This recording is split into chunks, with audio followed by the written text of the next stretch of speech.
অসমৰ এক অন্যতম জনগোষ্ঠী হৈছে ৰাভা জনগোষ্ঠী। এই ৰাভা জনগোষ্ঠীৰ কাৰণে ৰাভা জনগোষ্ঠীৰ যি জাতীয় সংগঠন ৰাভা জাতীয় পৰিষদে প্ৰায় বছৰ ধৰি কাম কৰি আছে। বৰ্তমান মই উপস্থিত আছোঁ ওদালগুৰি জিলাৰ যি টংলাৰ হাবিগাঁৱত।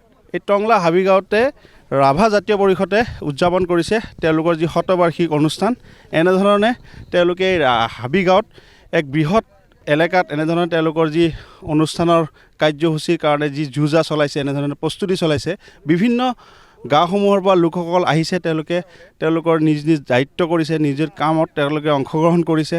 এনেধৰণে তেওঁলোকে কাম কৰি আছে, ভাগে ভাগে তেওঁলোকে দায়িত্ব কৰিছে। এনেধৰণে জিলাৰ প্ৰতিনিধিসমূহৰ যি থকাৰ সুবিধা কৰাৰ কাৰণে এনেধৰণে তেওঁলোকে এই ঘৰ বনাইছে। মোৰ সহযোগীয়ে দেখুৱাই আছে, বিভিন্ন লোক আহিছে, বিভিন্ন ৰাভা জনগোষ্ঠীৰ লোকে এই অনুষ্ঠানটোত অংশগ্ৰহণ কৰিব।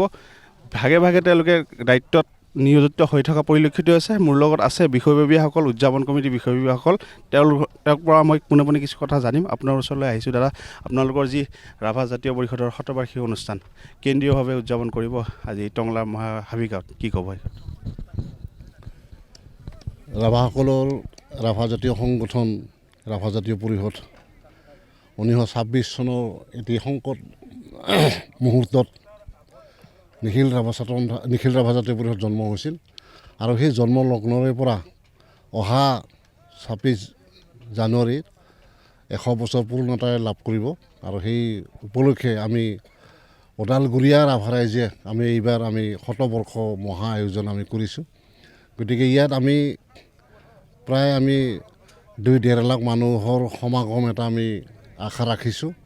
গতিকে ইয়াত অসম, মেঘালয়, ৱেষ্ট বেংগল, নেপাল, বাংলাদেশ গোটেই বিভিন্ন ৰাজ্য দেশৰ পৰাও ইয়াত প্ৰতিনিধিয়ে অংশগ্ৰহণ কৰিব।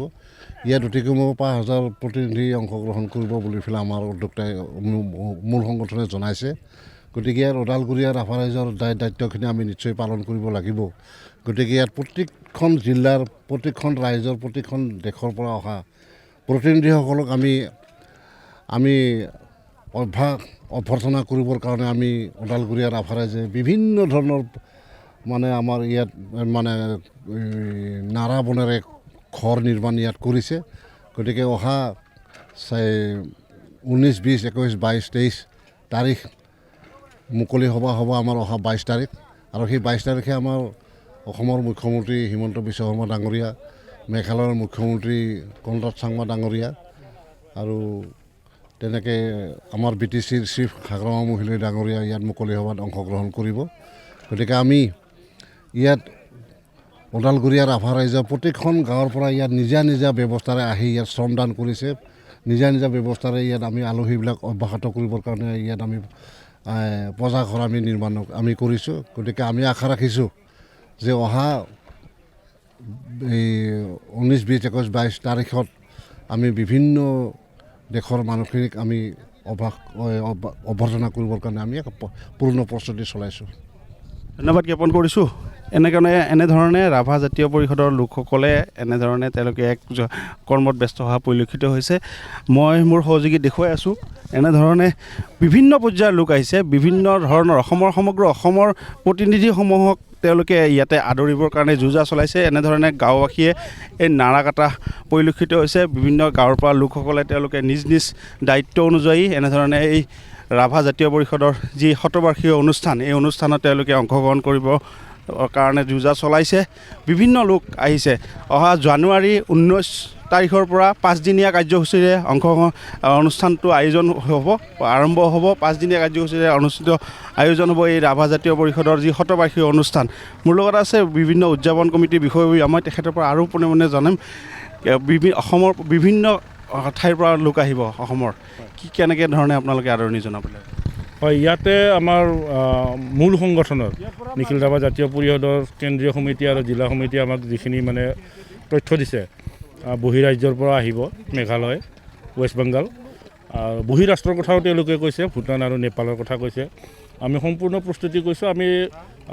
জনগোষ্ঠীয় যিবিলাক খাদ্য সম্ভাৰ, সেই জনগোষ্ঠীয় খাদ্য সম্ভাৰে তেওঁলোকক আমি আপ্যায়ন কৰিবৰ কাৰণে ইতিমধ্যে প্ৰস্তুতি আৰম্ভ কৰিছোঁ।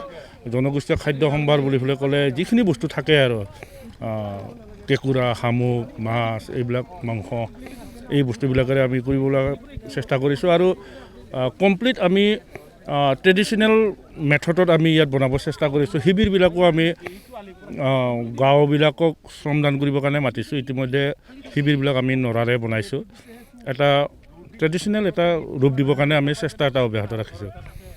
আমাৰ ৰাজনৈতিক নেতা বা কোনো ধৰণৰ বাহিৰা আন্তঃৰাষ্ট্ৰীয় পৰ্যায়ত কোনোবা মানুহ যোগদান কৰিব নেকি? কেন্দ্ৰীয় ট্ৰাইবেল মিনিষ্টাৰ যোগাযোগ চলিছিল, কিন্তু খুব সম্ভৱ অলপ তাৰিখটোৰ কিবা অলপ খেলি মেলি হোৱা বুলি আমি গম পাইছোঁ। চিফ মিনিষ্টাৰ ছাৰক ইয়াত থাকিব আৰু কেন্দ্ৰীয় মিনিষ্টাৰ আমাৰ সৰ্বানন্দ সোণোৱাল ডাঙৰীয়াও ইয়াত থাকিব। বাকী আমাৰ কাউন্সিলৰ হেৰিবিলাক থাকিব। এনেকৈ আৰু কিমানমান মানুহৰ সমাগম হ'ব বুলি আশা কৰিছে আপোনালোকে? তেওঁলোকে তথ্য দিয়া মতে প্ৰায় 5,000 মানে প্ৰতিনিধি তেওঁলোকে ইয়াত থাকিব। প্ৰতিনিধিয়ে তেওঁলোকৰ 5,000 হ'ব আৰু 5,000 প্ৰতিনিধিক আমি আপ্যায়ন কৰিবৰ কাৰণে আমি চেষ্টা কৰিছোঁ বা প্ৰস্তুতি সম্পূৰ্ণ কৰিছোঁৱে অলৰেডি। সমাগমটো যথেষ্ট হ'ব, কাৰণ এইটো আমাৰ ৰাভাসকলৰ আটাইতকৈ পুৰণি সংগঠন আৰু প্ৰতি ঘৰ পৰিয়ালৰ লগত এই সংগঠনটো জড়িত। গতিকে ইয়াত সমাগমটো ৰাভা মানুহ যিমান আছে মই ভাবোঁ সকলো পৰিয়ালৰ পৰা আহিব বুলি পেলাই এটা ধাৰণা কৰা হৈছে।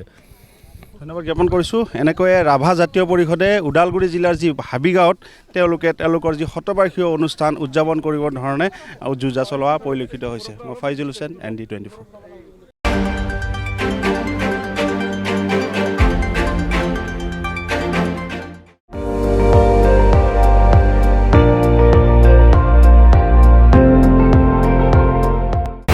আপুনি চাই আছে ND24, সৰ্বশ্ৰেষ্ঠ নহয় সৰ্বোত্তমৰ দৌৰত।